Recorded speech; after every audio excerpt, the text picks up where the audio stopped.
Well, hello, everyone in Make the Shift. I hope I am showing up live now. Apologies for being a bit late tonight. Good old technical changes with Zoom.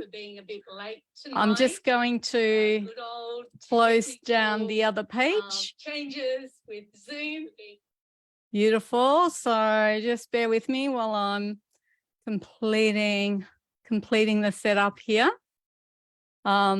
Yeah, so let me know if you're there. I will be looking at the phone this evening to see who's there. If you're dropping any comments, I'll be checking in on those. If you have anything resonating with you as I share tonight, I would love for you to drop in, or any of your own wisdom that comes forward from tonight's share. So I'm just going to see who's with me tonight, and we'll get started with this live stream.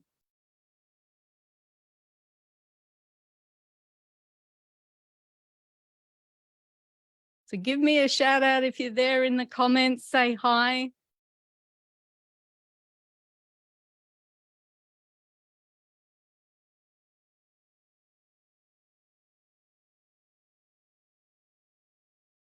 Beautiful. So I'll check in a bit later. So yeah, this topic tonight really, it was just really simply inspired in a moment. And I thought, well, I'll throw it to the group and see who else could be curious about this topic or interested in, gaining, just bringing some conversation to this topic together, and going from there. So I'm really coming into this topic with you just through a conversational piece, through my own life experiences and what I've found really supported me. So tonight our topic is standing strong in your feminine power and true to your authentic self, no matter what others think or say about you. For me, and I referred to being bullied, either mentally, emotionally, or physically. I just want to speak into that a little bit. Why I wrote that is because, I think the majority of us, growing up, we've had some form of bullying or perceived bullying that has, brought about a sense of retracting, retracting from expressing our voice, retracting from how we feel about it ourselves or how we see ourselves, or, impacted us in some way in our earlier years. And when I refer to this, I'm not referring to, trauma and that side of things, abuse, that side of things. I'm just really referring to the bullying as, as something that everyone has experienced in their life at some level, and our response to that, how we respond to that, the impact of that in how we show up in life, or how we don't show up in life in our own, true nature or our own authentic expression, because of the fear of rejection or the fear of abandonment or the fear of, of whatever the fear is, right, that occurred for us in those moments where we either perceived that we were lesser than, we perceived we were powerless, or we perceived, that we were in danger or harm, or that we actually were in danger or harm. However, as I said, I'm not, I'm not opening up the can of worms of trauma, and I'm definitely not getting into that. It's more coming from a place of, well, when I work with a lot of people and I have a lot of conversations with people like me, we've suppressed our voices. We have great wisdom to share in the world, or we have, we have a meaningful purpose, that an impact that we want to be or do or share. And that might involve being a messenger, using your voice, might be involved, some of your gifts and talents. It might involve something that society perceives as weird. And like many of my generation, we've kind of dulled ourselves down. We've held ourselves, quiet, we've kept ourselves quiet with some of the expressions that we have, or even the opinions that we might have, that, we're too afraid to share because of our past, because of our past experiences, and the fear of, rejection, the fear of abandonment, the fear of, even the fear of harm if we express, as in, for me, a lot of my life, I didn't actually talk. It was safer for me and it was a survival mechanism for me not to have an opinion, not to talk, not to be seen, to stay out of the way. I was the epitome of someone who really believed they were powerless in the world, and just becoming invisible. I think that's the best way to describe it. I just learned to become invisible. And as I stepped into my calling, into my, purpose, which is being a messenger, right? Which is the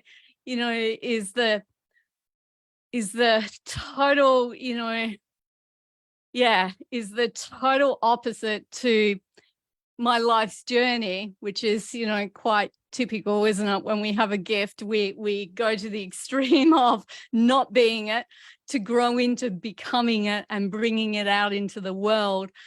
Drop some comments if you're relating to this at some level for yourself, so I know that I'm kind of hitting some marks and speaking into those who are curious and watching tonight. And so when we get to that point, of realizing our purpose as a messenger, whether it's a writer, a speaker, have some incredible spiritual healing gift, or, something that we know we're here to be of greatness. And yet, that fear as a woman, that fear is there and is very real and very present, in terms of when we start to show up, in our authenticity, in the vulnerability of the essence of who we are, that we can find that, we hold back. We can find that we get anxious. We can find that we have a lot of tension internally about it. And some of us never actually ever step into that space of sharing the message or the wisdom. I want to just check in with the comments today and just see if anyone is relating.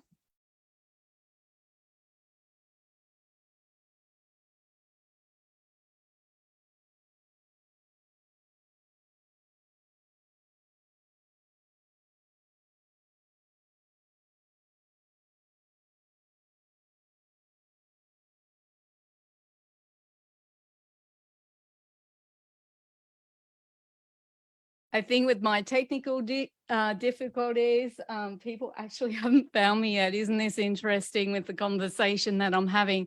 But I'm going to keep going because I know there'll be people that will watch the replay. And so when we reach this point, of feeling the fear or having the fear of, caring too much about what other people think about us or what other people say about us, yet we're in a position where we know it's time to step up. We know it's time to be seen. We know it's time to be heard. We know it's time to be felt in the world. In terms of what we're here to do, there is that level of tension there.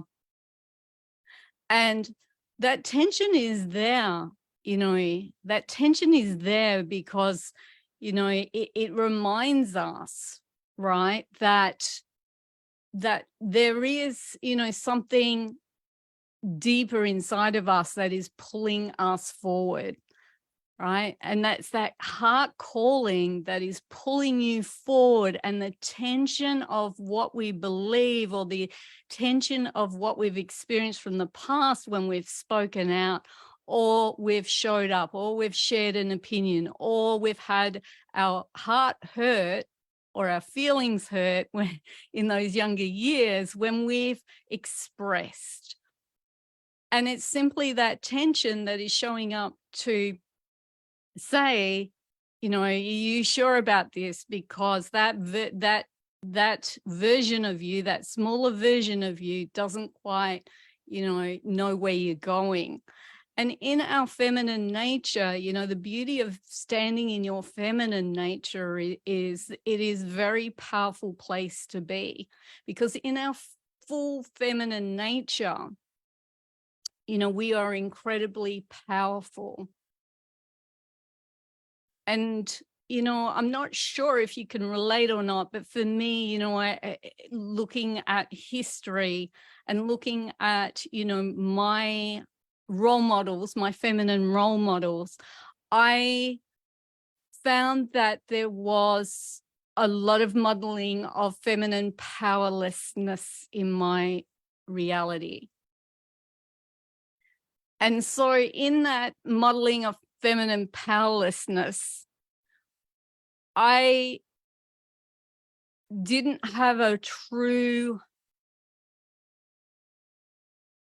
idea of really what it was to be powerful as a woman. Because in my reality, there was powerlessness, and then there was power over. But there was no real model of what it truly means to be a woman in her power. And so part of my unfolding has been to come into this space of unknown, this space of unknowing of the feminine, this space of allowing, this space of receiving, this space of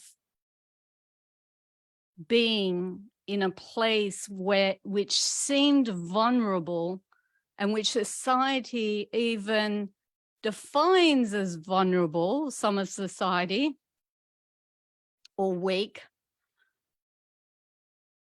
yet have found it to be incredibly powerful.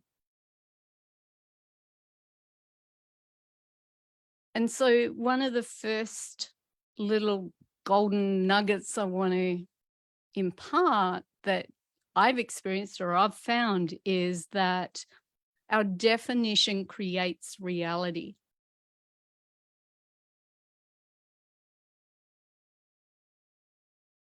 But who is defining who we are?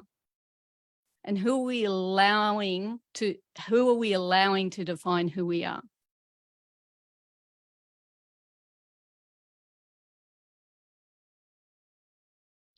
One of the greatest teachings in my early days as I was finding my feet in coming into awareness of who I am, coming into the awareness of the power of being in my authentic nature, was this little method that I want to share with you. But I'm just going to check in with who is on, if anyone is on.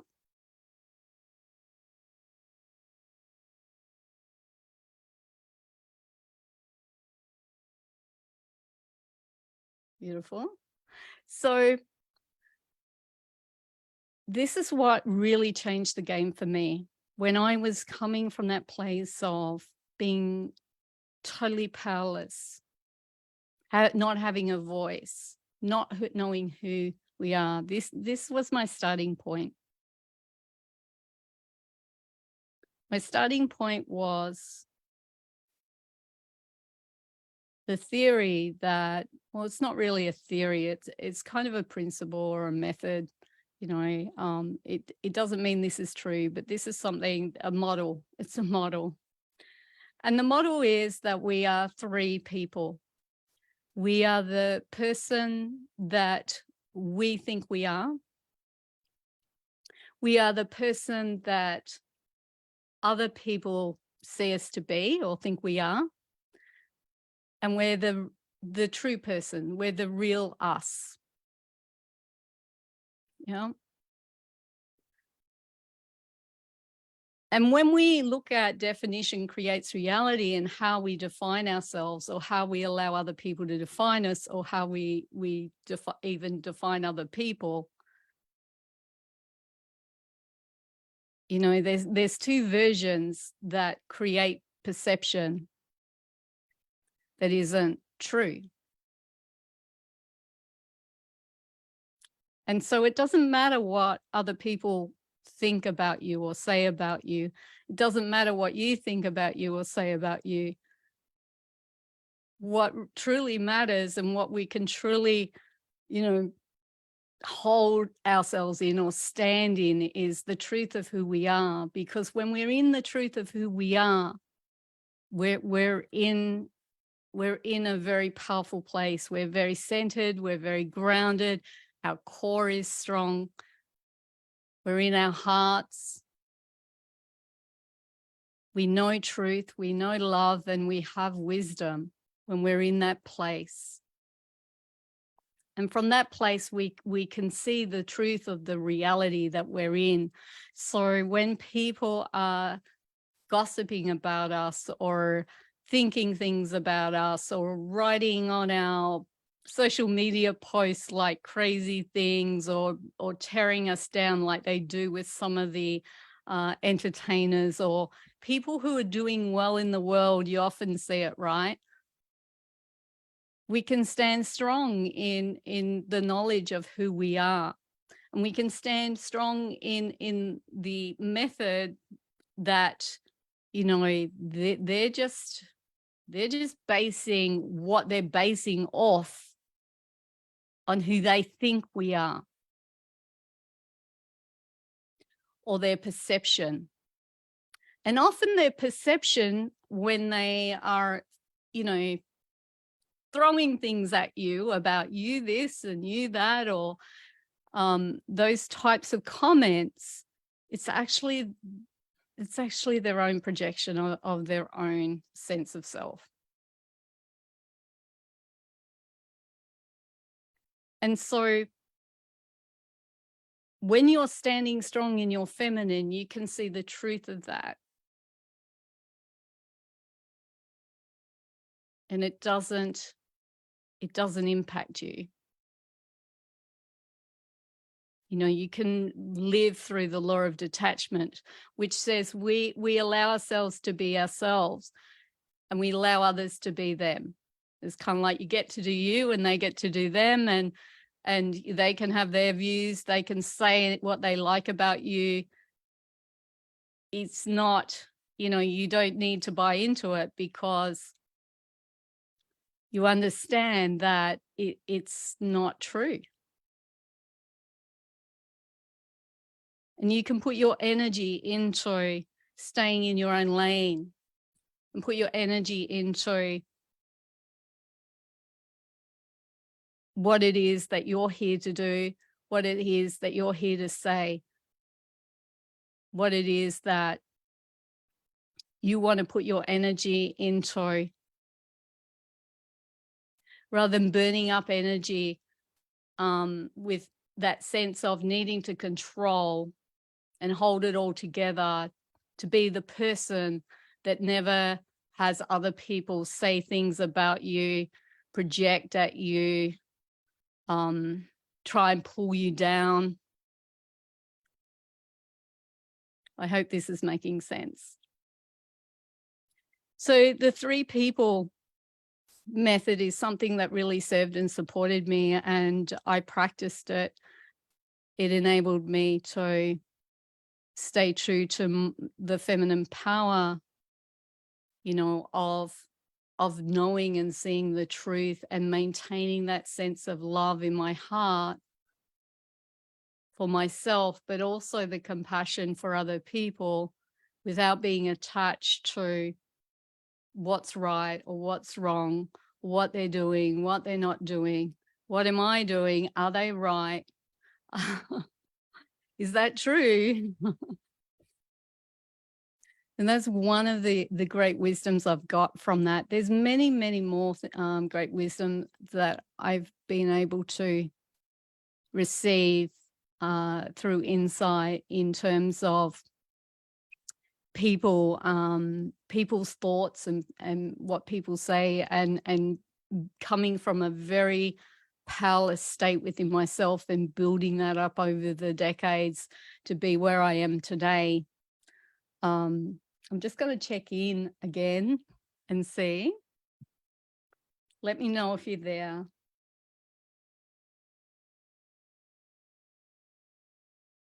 Yay, beautiful.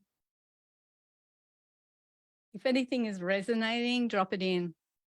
One of the other little hacks that I have in terms of the law of detachment as well is that, you know, if someone's thinking something or saying something or, you know, projecting something at me, you know, one of the other little hacks is, and it relates to the law of detachment, and that is that, you know, what my life, me, and what I do, how I express myself, what I choose is my business. And as adults, we know that, right? As adults, we know that it's my business. Yeah. My life is my business. And I know we all have well-meaning people in our lives that like to, you know, get involved in being advisors and I don't know, all sorts of things, right? But my life is my business. I'm fully responsible for my life, and their life is their business, right? But what they think or say, this is the game changer. What they think or say about me is actually none of my business as well. Because people think what they think, people say what they say, people view other people through how they perceive other people.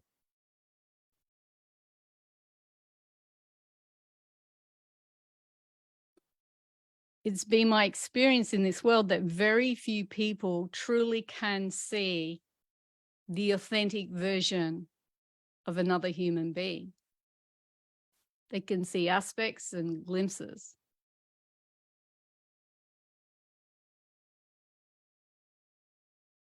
So it's up to us, you know, in my view, not up to us. Let me reframe that. It's up to me. You know, this is how I see it. It's up to me, you know, to know thyself so well that no matter what's showing up in my environment in terms of what other people think or say or project, to stay true to the essence of who I am.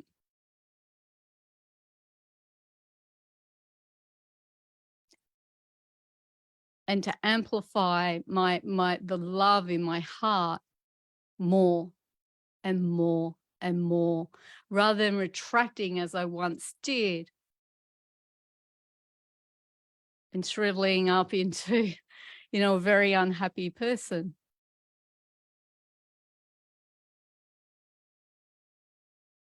So I'm just going to check in now and see if there's any comments, anything's landing.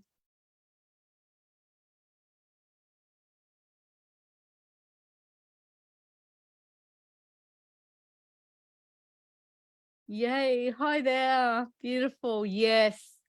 I had some technical hiccups here, so apologies for that.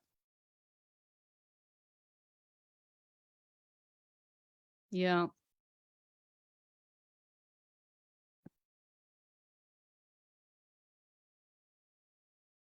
I'm just going to tune in to see if there's anything more that I can share around this.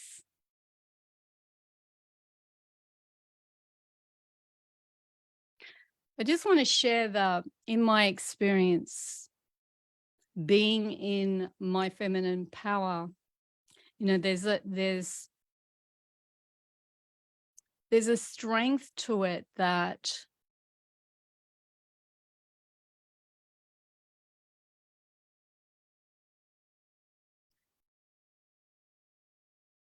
that the more attention that I give to being vulnerable, right? Being on the edge, having my heart open and allowing it to remain open and receive and give love,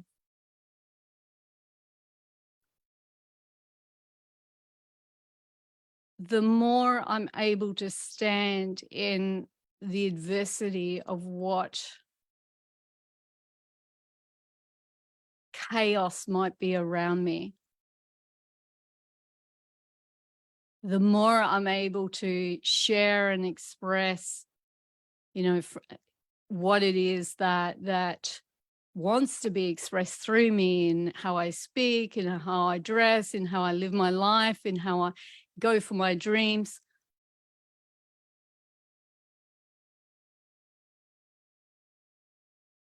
Comes through. And the more that comes through, the less I feel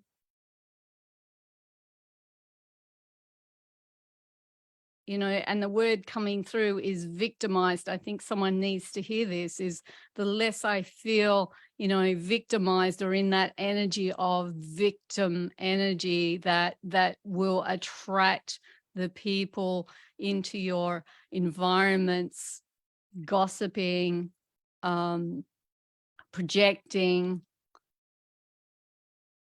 fueling, negative agendas or campaigns against one who is standing in the light, expressing truth, sharing their message, having an opinion,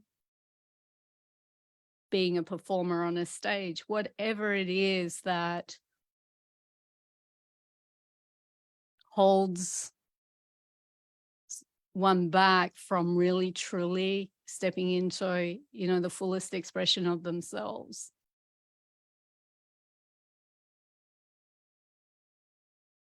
And I'm just going to leave it there at that, because the energy, the expression has just completed, and just let that drop in.